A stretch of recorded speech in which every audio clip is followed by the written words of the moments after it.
Allah tidak henti-hentinya memberikan kepahaman bagi kita, kepahaman tentang butuhnya kita kepada Allah Subhanahu wa taala. Dan alhamdulillah malam hari ini kita masih membahas tentang butuh. Sifat butuh atau sifat membutuhkannya manusia. Dan malam hari ini insya Allah kita kesimpulan ini. Kita cuma baca, sarahnya panjang memang, tapi urut kita baca terus. Sebetulnya intinya sama malam hari ini pun masih menjelaskan tentang sifat butuh. Jadi sifat butuhnya manusia itu sifat yang selalu melekat terhadap diri kita, yang namanya sifat dzatiyah. Jadi selagi kita masih wujud, sifat itu melekat ke wujud itu, jadi akan selalu ada. Adapun sesuatu hal yang baru yang terkadang ketika yang baru tadi masuk ke dalam lingkungan kita, kehidupan kita, di dalam wujud kita, kemudian sifat butuhnya itu nggak nampak. Tapi tidak nampaknya sifat butuh tadi itu tidak menunjukkan bahwa kita sudah nggak butuh lagi. Tetap saja sifat yang baru tidak bisa menghilangkan sifat butuh yang sudah melekat tadi. Orang kaya duitnya banyak, kelihatannya kan nggak butuh lagi, nggak butuh bantuan manusia, nggak butuh bantuan siapa-siapa. Karena kayak seolah-olah ketutup dengan yang baru. Tapi sebetulnya sekalipun dia punya duit, sekalipun dia memiliki segala-galanya, tetap aja sifat butuh itu tetap ada di diri orang tadi. Makanya kalau kadang-kadang orang itu lupa atas sifat yang dimilikinya, yaitu sifat butuh, maka Allah mengirimkan suatu peristiwa, baik itu sakit, baik itu ujian, baik itu macam-macam, sehingga orang tadi jadi ingat, oh ternyata butuh pada Allah, kan gitu. Jadi ini banyak hubungannya dan erat hubungannya dengan ibadah, ubudiyah, yaitu penghambaan. Jadi hamba itu ya butuh dengan penciptanya. Jadi sifat butuh ini kemarin diterangkan dari semenjak di alam perut, ya, kemudian keluar di dunia, nanti kita waktu di alam barzah, setelah alam barzah, alam akhirat. Itu butuh terus. Baik nanti kita misalkan ditakdirkan di surga, tetap butuh Allah. Seandainya mampir ke neraka, ya butuh Allah untuk diselamatin, minta penyelamatan dari api neraka. Kita butuh terus.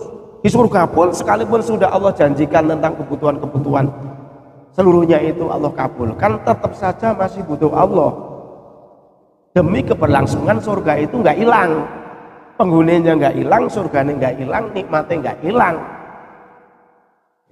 Jadi itu melekat. Maka dimanapun kita nggak bisa nyombongkan, karena kita itu masih butuh Allah. Nah, orang yang merasa sok jagoan, sok merasa hebat, itu karena dia lupa bahwa dia butuh Allah. Dia ketika lupa, maka timbul sifat sombong. Makanya Allah itu paling benci dengan sifat sombong. Orang yang mengambil sifat yang mengikuti jejaknya Allah dalam sifat-sifat sombong, itu Allah paling benci. Karena orang sombong itu kan nggak butuh, seolah-olah nggak butuh bantuan orang lain. Maka kalau lalai, keplesetnya ke sifat sombong. Kita jangan sampai lalai. Sifat butuh ini tetap aja terus harus ditanamkan dimanapun, kapanpun, di jalan, di pasar, di masjid, di mana, di mall, dan dalam keadaan apapun, baik kaya, miskin, punya duit, gak punya duit, sehat, waktunya semuanya enak, waktu makan atau belum makan, kenyang atau lapar, harus ditampak. Sifat butuh itu tetap nggak hilang dari diri kita, dzatiyah namanya.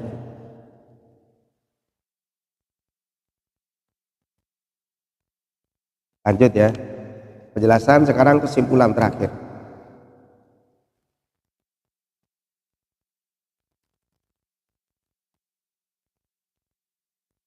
Ai iftiruka ruka ayyuhal insanu laka dzatiyatun ay asliyatun haqiqatun lakinnaha khafiyatun. Jadi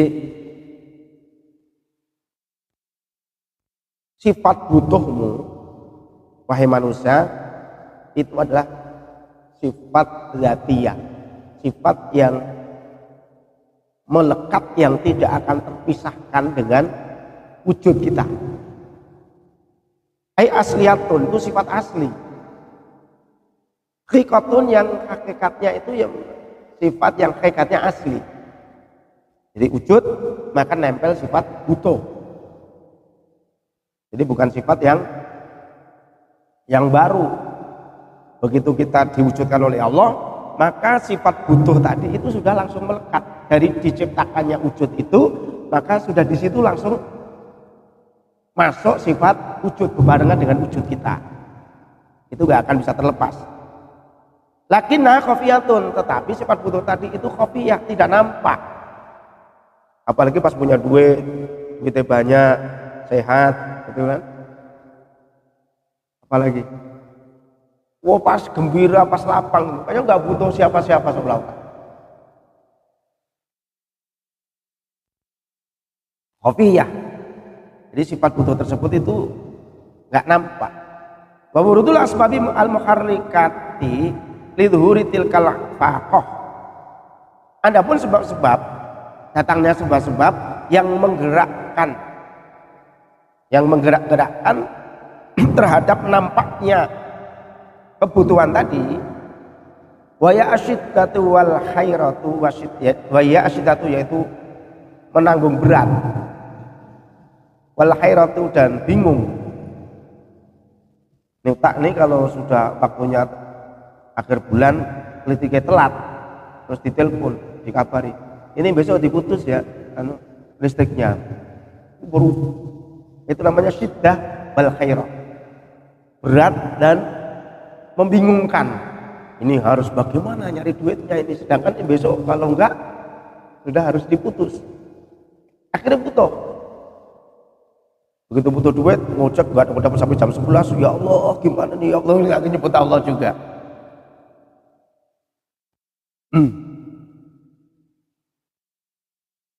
Wa kullu mayul ji'uka ila maulaka wa kullu ma, dan setiap sesuatu yulji'uka yang menyebabkan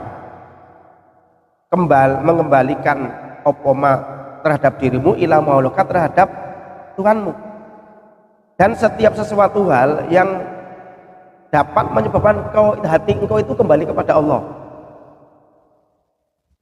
Jadi syiddah, khairah, jadi sifat beban, berat, kemudian sesuatu yang menjadikan kita kebingung, terus sesuatu hal yang dapat menjadikan hati kita kembali kepada Allah. Apa aja itu kan nggak nampak, petentang-petenteng ya akhirnya dikasihkan sakit gitu, langsung udah nggak bisa ngapa-ngapa. Ada yang petentang-petenteng badannya gede gitu kan, badannya seger gede, ngajak melayu orang, gak inget kalau dirinya itu butuh Allah demi terjaganya badan yang keker tadi. Kemana-mana ngajak melayu, ngajak nantang orang, gebukin orang, dikasihkan stroke sedikit udah tangannya begini, udah ya gak bisa ngomong-ngomong. Ingat akhirnya, oh iya dia itu selama ini merasa gak butuh Allah untuk dijaga, bahwa badan steriknya itu harus butuh penjagaan dari Allah supaya tetap sehat. Karena dia lupa, akhirnya ngajak kali orang mulu karena badannya gede, nantangin orang mulu, dikasihkan misalkan sakit, Kira dia membutuhkan. Oh iya, nggak taunya tangan pun butuh penjagaan Allah, badan pun butuh penjagaan Allah dan lain-lain. Iku mudzakiratun, itu memberikan peringatan, mudzakiratun mengingatkan. Laka terhadap dirimu, mengingatkan ma ing sesuatu khofia yang tidak nampak opoma. Ngangka darimu minha dari fakoh. Jadi sebab-sebab yang menggerakkan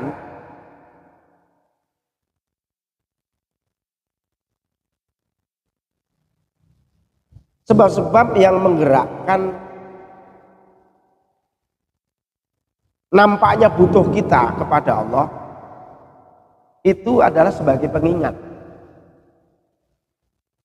terhadap sesuatu hal yang tidak nampak, yaitu apa? Sifat butuh tadi.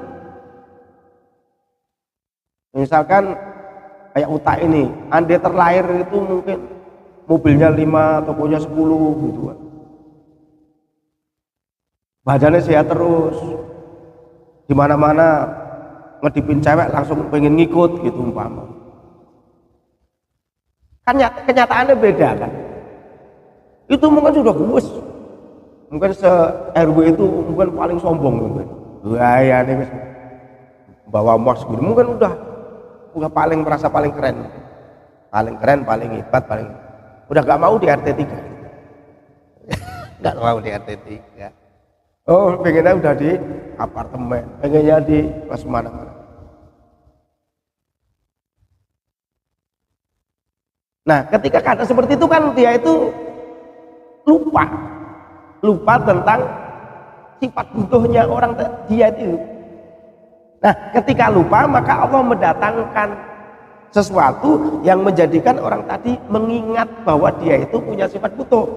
Sehat, merasa nggak butuh siapa-siapa, nggak butuh Allah, nggak butuh dijaga kesehatannya oleh Allah. Kasihkan pusing dikit udah minum obat nggak sembuh-sembuh, akhirnya kata Allah, ya Allah dari kemarin saya pusing banget.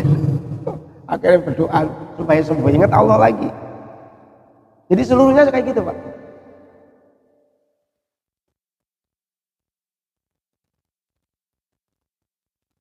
Yakni berkendak sampai semula pesonef an-nafaqatuka la tufarikuka.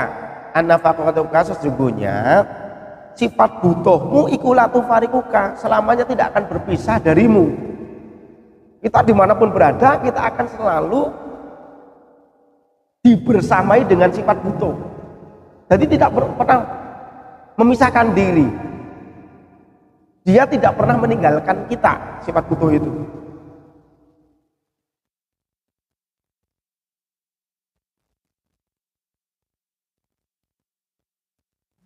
Id kullu lahzatin taftakiru ila may yamudduka bil wujudi fi sanati tsaniyati. Id kullu lahzatin, karena setiap saat, setiap detik, setiap waktu, setiap kedipan mata, lahzah itu gitu doang. Ikut taftakiru, itu membutuhkan siapa engkau, ilaman terhadap zat, yamud juga yang memberikan bantuan siapa zat tadi, man tadi ka ing dirimu, bil wujudi di dalam keadaan wujud, bisa ngati taniati di dalam waktu yang kedua. Karena ketika kita masih wujud, kita itu masih butuh zat untuk terlaksananya yang kedua, wujud yang kedua. Jadi wujud kita ini kan setelah ada, butuh wujud ini enggak hilang. Wujud ini kemudian Allah, wujudnya kita dijaga oleh Allah sehingga Allah mengirimkan rezeki. Ketika haus Allah memberikan minum. Ini terus. Illa anha khafiyatun, tapi faqah. Tapi sesungguhnya faqah, kebutuhan tadi itu khafiyatun, enggak nampak. Tapi sifat butuh kita itu enggak nampak. Kan misalkan kita pakai apa ini, pakai peci, selama ini kita kan nggak nampak. Setelah saya pakai peci, butuh Allah nggak kita? Butuh. Ini biar nggak geser gitu Pak. sholat biar begitu ndungklo ini tetap harus Allah jaga, nggak lepas dari kepala kita. Tapi kan itu nggak nampak, butuh kita itu nggak nampak. Pokoknya setiap ada yang wujud, maka butuh wujud tadi penjagaan dari Allah. Kita pakai sarung, kita ini pakai sarung harus kenceng. Dia sekalipun kenceng, butuh Allah juga supaya nggak terlepas lotrok gitu. Repot lah. Nah itu kita sendiri kan nggak menyadari, Pak, nggak menyadari. Tapi satu saat terkadang ya udah pakai sarung tahu-tahu kendor gitu. Supaya apa? Supaya Allah itu mengingatkan kita bahwa kita itu butuh sama Allah. Maka setiap yang wujud butuh penjagaan dari Allah.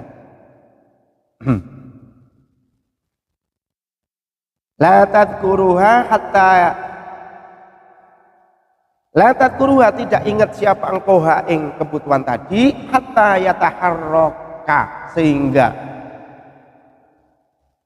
gerak-gerak ngalaika terhadap dirimu apa asbabul dzuriyah, sebab-sebab yang menampakkan kebutuhan tadi, fakoh tadi.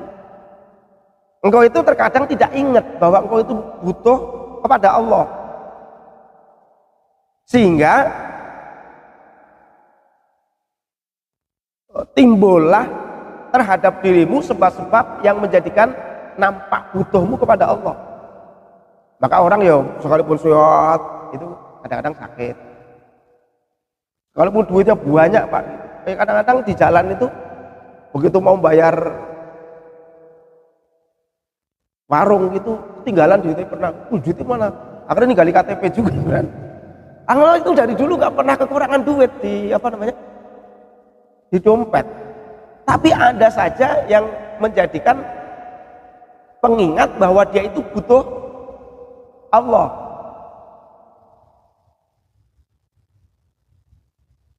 Saya itu pernah mau beli apa gitu, udah dari rumah sudah disiapin, Pak. Loh, kok duitnya nggak ada, nanti di mana? Nggak tahu nih, di jaket tadi udah mau ke jaket, dimasukin jaket, jaket tak copot, begitu mau beli buah, nah duitnya mana? Sebentar mau ngambil dulu. Yang masalah yang kecil aja kita kan lupa kadang bahwa kita itu butuh penjagaan dari Allah. Kal fitani sebagaimana fitnah wal maradi dan sakit. Jadi kemudian Allah ketika kita itu tidak ingat, maka Allah mendatangkan sesuatu hal yang dapat menggerakkan terhadap diri kita, yaitu sebab-sebab menjadikan kita itu ingat bahwa kita itu butuh. Timbul fitnah, Allah kirim fitnah kepada kita, Allah kirim sakit kepada kita, wa ghirihima, dan selain dari fitan wal marad.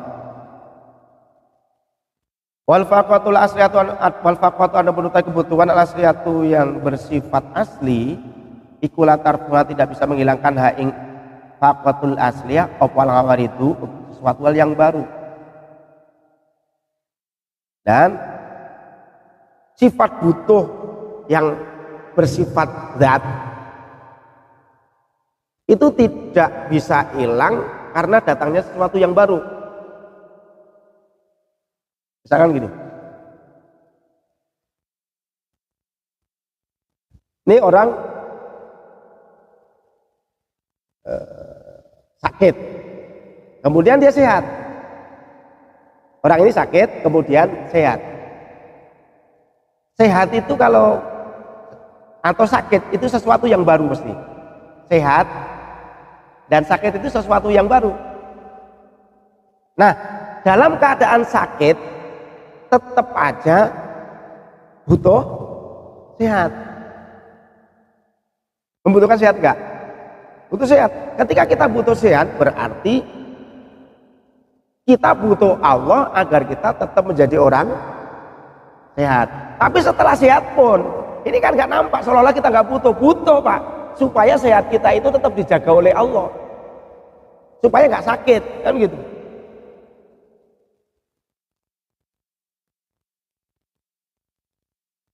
Maka kadang-kadang kita itu nggak bisa mengandalkan dengan sistem teori. Kalau Allah sudah ngirim sakit, mau ngoyo apapun itu ya sakit, Pak. Misalkan kita sebelum tidur itu sehat banget. Nah, biar agak sehat, sebelum tidur minum yang hangatlah jahe gitu. Bangun tidur malah pusing.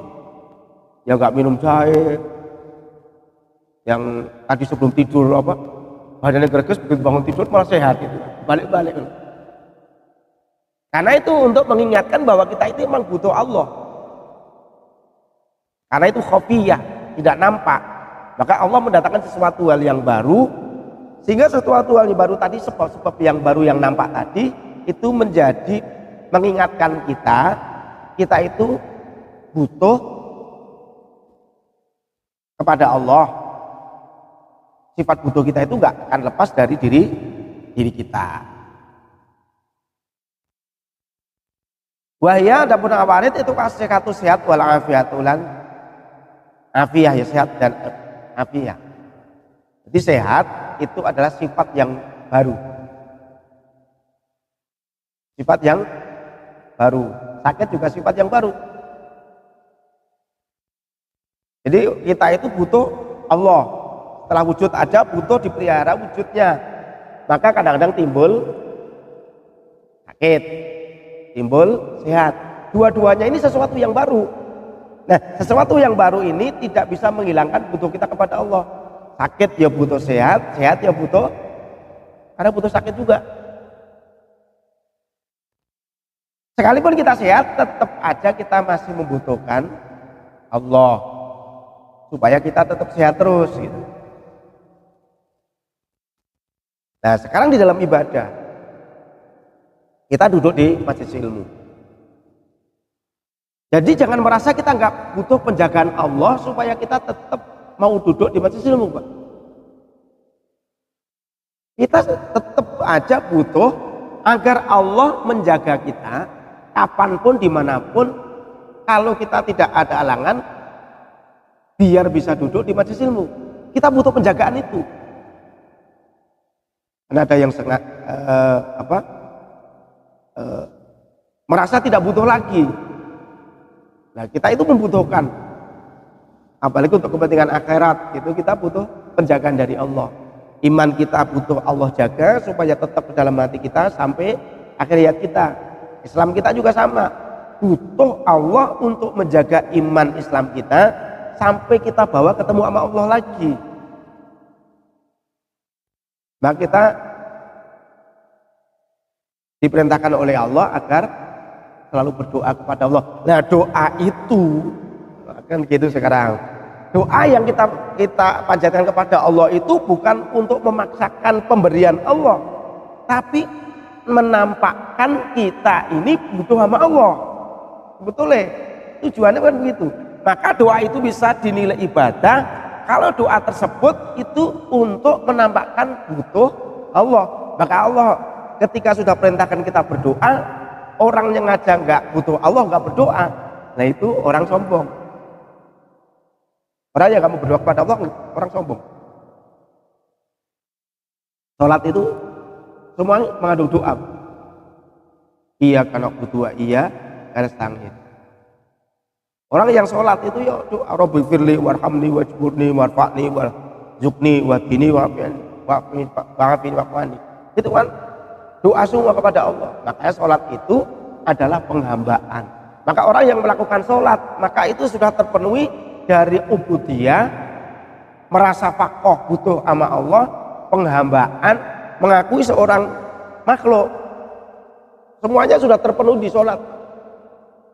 Nah, untuk menghilangkan sifat-sifat yang tidak disukai oleh Allah, sifat sombong, makanya di dalam sholat ada sujud.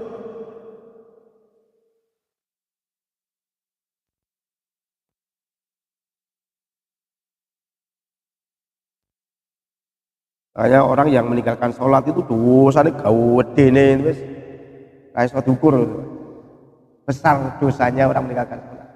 Karena dia mengabaikan iyyaka na'budu wa iyyaka nasta'in ihdinas siratal mustaqim. Ya Allah, tunjukkan kami loh Pak, itu memakai sigot jamak. Dhamma itu ya kami semua, orang muslim semua ini kepadamu. Ihdinas shiratal mustaqim, ya Allah tunjukkan kami ke jalan yang lurus. Bukan saya, tapi kami. Makanya orang yang tidak sholat kenapa dosa yang besar? Karena dia meninggalkan berdoa untuk dirinya dan untuk saudaranya. Makanya orang muslim itu nggak boleh gontok-gontokan, itu makanya di situ iya karena butuh, iya karena nasta'in, ihdinas shiratal mustaqim. Ihdina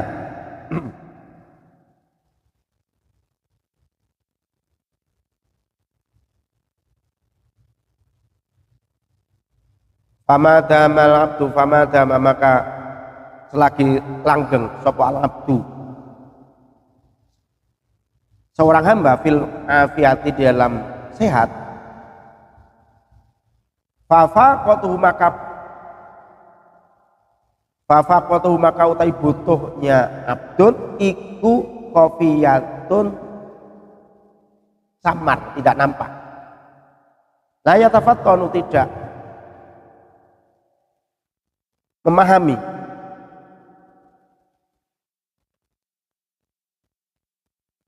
Laha terhadap faqih sapa ilal arifun, kecuali orang yang ma'rifat. Selagi hamba ini dalam keadaan sehat walafiat, di dalam keadaan lapang, maka butuhnya hamba tadi kepada Allah itu nggak nampak, tertutup dengan keadaan-keadaan seneng, duitnya banyak, sehat dan lain-lain. Nah itu tidak bisa diketahui illal arifun, kecuali orang yang ma'rifat. Kalau orang ma'rifat sekalipun duitnya banyak, mau seberapa triliun pun udah enak, nggak pernah sakit umpama, segalanya terpenuhi keduniaannya, tapi tetap aja hatinya merasa butuh sama Allah terus. Ya orang awam kan kadang-kadang udah lupa waktu susah,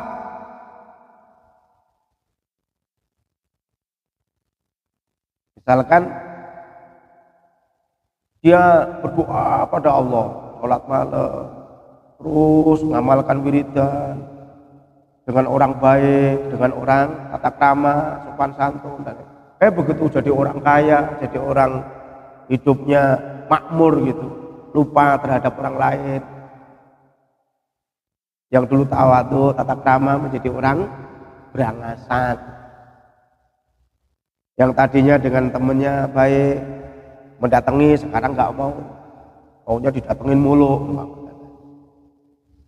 Nah, punya sifat-sifat yang dia merasa tidak butuh lagi. Nah, itu hal-hal yang seperti itu dalam keadaan senang, lapang dan lain-lain, sifat butuhnya tadi akan samar, tidak begitu nampak. Tapi bagi orang yang ma'rifat, tetap aja dalam keadaan senang maupun keadaan susah, dalam keadaan sempit maupun lapang, orang yang ma'rifat itu akan selalu memahami bahwa dia selalu membutuhkan zat yang menciptakan. Orang yang ma'rifat kepada Allah, orang ma'rifat Allah yang udah tahu mengenal benar-benar Allah, dia akan selalu butuh sama Allah dalam keadaan apapun.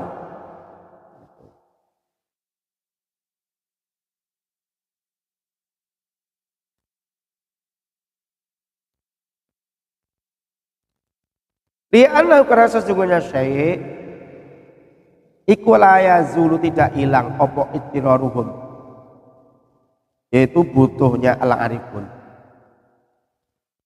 Karena merasa butuhnya orang-orang ma'rifat itu tidak akan pernah hilang dari hatinya. Maka orang ma'rifat itu, kalau kita bahas yang dulu, itu dia malah justru lebih khawatir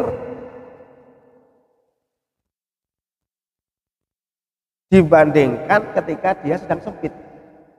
Ketika orang ma'rifat itu diberi kekayaan, diberikan nikmat yang banyak, maka dia lebih takut dibandingkan malah ketika sedang sempit. Kalau kita kebalik kan, yang nggak punya duit, doa nih surat malamnya gitu, surat malamnya terus-terusan, mau puasa terus gitu, karena masih miskin gitu. Begitu kaya, puasanya lupa, surat malamnya lupa, kan kebalik itu malah. Orang yang ma'rifat nggak begitu, ketika Allah memberikan dia malah ketakutan. Jangan-jangan ini nikmat ini sebagai istidraj.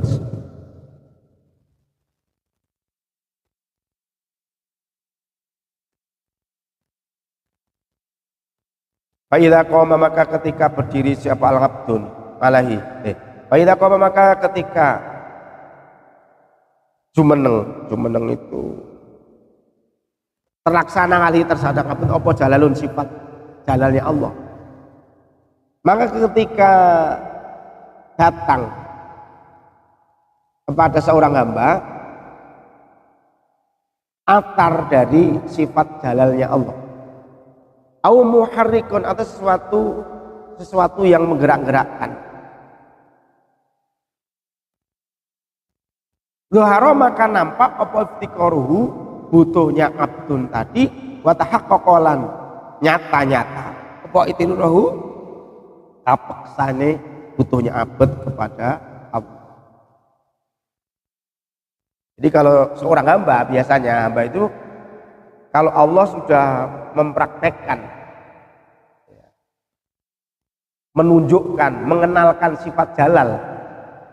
Ini sifat jalal, ada sifat apa? Jalal, ada sifat jamal. Jamal itu yang bagus, yang menurut hati kita itu nilainya bagus, ngasih rezeki, ngasih sehat, Al-Latif, Ar-Rahman. Atau mutakimu kan jalal, al-mutakimu memberi yang bisa menyiksa, itu namanya sifat al-jalal. Misalkan al-Qahar, yang maha memaksa, itu kan sifat jalal. Nah, kalau seorang hamba, Allah sedang mengenalkan kepada seorang hamba sifat jalalnya. Kita pengen sehat, kemudian Allah misalkan pengen selamat, assalam, sifat jamal kalau assalam itu. Kemudian nampakkan al-mutakimu, ad-dafi'u, atau sifat jalalnya al-mutakimu, kita nggak selamat, sudah hati-hati masih ketabrak aja gitu, mobil gitu. Itu Allah mengenalkan kita sifat jalalnya, sifat qahar, memaksa kita tidak mengikuti yang kita inginkan, tapi Allah berkehendak dengan kehendak Allah sendiri. Kita pengen sehat, Allah buat kita sakit. Ketika kita pengen sehat, pengen selamat, Allah buat kita kena halangan. Itu Allah mengenalkan sifat jalal. Kalau seorang hamba, ya, Allah menampakkan sifat jalal, yang memperkenalkan sifat jalalnya kepada seorang hamba, maka baru orang hamba tadi itu baru merasa butuh sama Allah. Fatahaqqa itiraruhu, kemudian menjadi nyatalah butuhnya seorang hamba tadi kepada Allah. Maka daimun fil faqati.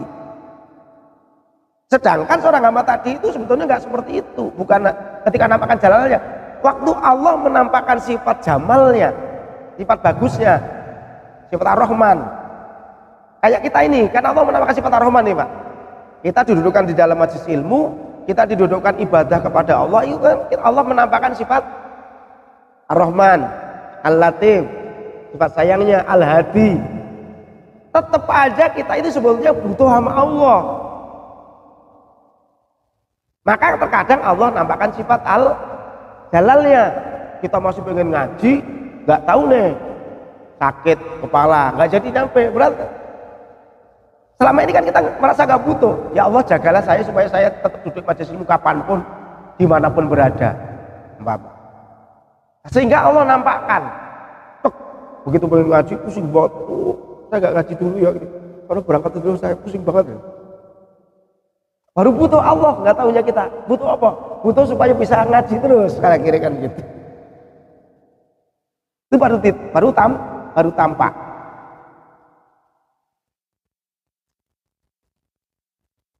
Kisahu, wa manau kisahu paling baik di dalam yang bisa nampak, wa maknahu, atau yang tidak nampak. Baik yang bersifat dhairiyah ini atau yang tidak nampak, kita itu butuh semuanya Pak. iman ya butuh penjagaan dari Allah, Islam juga butuh penjagaan dari Allah. Ketika bisa beramal soleh ya butuh penjagaan dari Allah. Ketika kita sudah ikhlas juga penjagaan dari Allah supaya tidak dibatalkan keikhlasannya tadi. Butuh terus. Itu yang bersifat maknawi. Yang bersifat dohir, wujud kita ini ya butuh dari Allah supaya kita tetap saja bisa rukuk, bisa sujud. Dan kalau sini boyoknya kecetet gitu nggak bisa sujud. Kakinya di sini kecetet terus lonjor terus kan mau rukuk susah.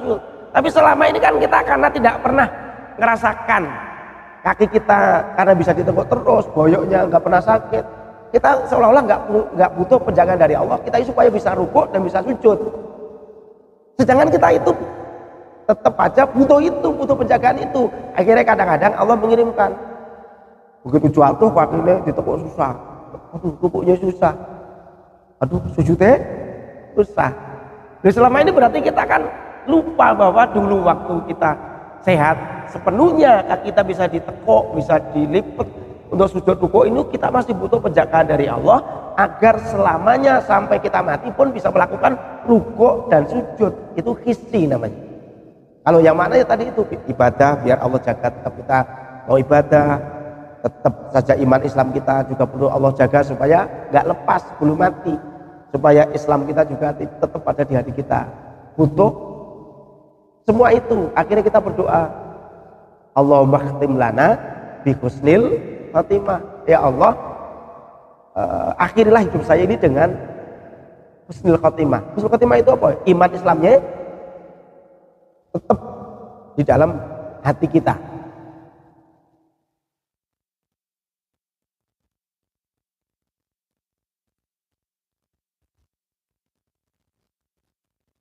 Wallahu ta'ala alamu, Allah ta'ala iku alamu, lebih mengetahui. Tsumma inna ruju' asy-syai', kemudian sesungguhnya kembalinya sesuatu ila asli terhadap asalnya syai', iku murghabun fih. Murghabun itu disenangi fihi di dalam syai' tadi. Sesungguhnya kembalinya sesuatu, mengembalikan sesuatu terhadap asalnya, mengembalikan sesuatu kepada aslinya, itu sesuatu yang dicintai. Kita itu sudah punya sifat butuh, maka dimanapun, kapanpun, ketika kita masih merasa butuh sama Allah, itu marghabun fi, itu dicintai. Tapi orang kalau tidak merasa butuh dengan penciptanya, itu menjadi murghabun ngaleh, dibenci.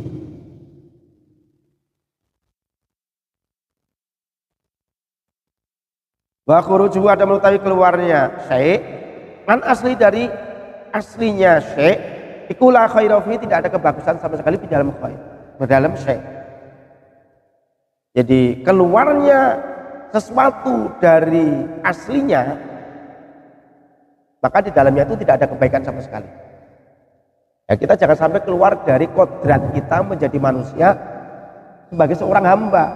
Sholat itu kan nggak keluar dari asli kita. Merasa butuh Allah itu nggak keluar dari fitrah kita.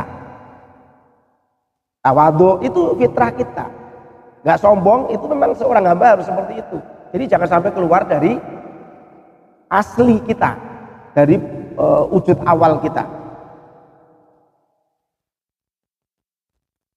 Wa asluka ayyuhal insanu wa al-faqatu wa tiranu wa talitu wal inkisaru fa kullu ma yarutuka ila aslika fa huwa laka fi ghayatil husni wal ikhtiyari kama abana bidzalika fi qouli. Jadi sifat butuh, sifat merasa kepaksa untuk melakukan sesuatu untuk kepada Allah, kemudian merasa hina, merasa nelongso hatinya, fa kullu ma yarutuka ila aslika fa huwa laka fi ghayatil husni. Maka setiap sesuatu hal yang dapat mengembalikan dirimu kepada asli yang ada di dalam dirimu, laka fi ghayati husni, itu adalah di dalam puncak kebaikan. Maka bab yang berikutnya khairu awqatika waqtun tasyhadu fihi wujuda faqatika wa taruddu fihi ila wujudi dillatika. Jadi nanti babnya masih lanjut aja lagi, tapi udah kalau hikmah yang berikutnya itu. Al-Fatihah. Bismillahirrahmanirrahim. ihdinas siratal mustaqim siratal ladzina an'amta 'alaihim Muhammad sallallahu alaihi wasallam Muhammad sallallahu alaihi wasallam radha tabaraka wa ta'ala ala sahabatir rasul ajmain alhamdulillahi rabbil alamin hamdan syakirin rabbana lakal hamdu wa lakal mulku wa lakal syukru kama yanbaghi li jalali sultanik Allahumma anfa'na bima 'allamtana wa 'allimna ma yanfa'una zidna ma yanfa'una wa dhakkirna ma nasina Allahumma inna nastawdi'uka ma 'allamtana faruddu ilaina idza hajatina ilaik Allahumma bihaqqi hadhil majlis Allahumma ja'alna wa auladana banatina wa dhurriyyatina min ahli al-'ilmi wal qur'an wal khair wa la taj'alna wa iyyahum min ahli as-su' wasyarri wa dhair wa marzuqna wa iyyahum balaghata fahmi nabiyyin wa fasahata hifdzil mursalin wa ilhamal malaikatil muqarrabin bi rahmatikal arhamar rahimin Rabbana atina fid dunya hasanah wa fil akhirati hasanah wa qina adzabannar sallallahu alaihi wasallam Muhammad wa alihi wasallam Subhana rabbika rabbil izzati amma yasifun wa salamun alal mursalin alhamdulillahi rabbil alamin. Wassalamualaikum warahmatullahi wabarakatuh.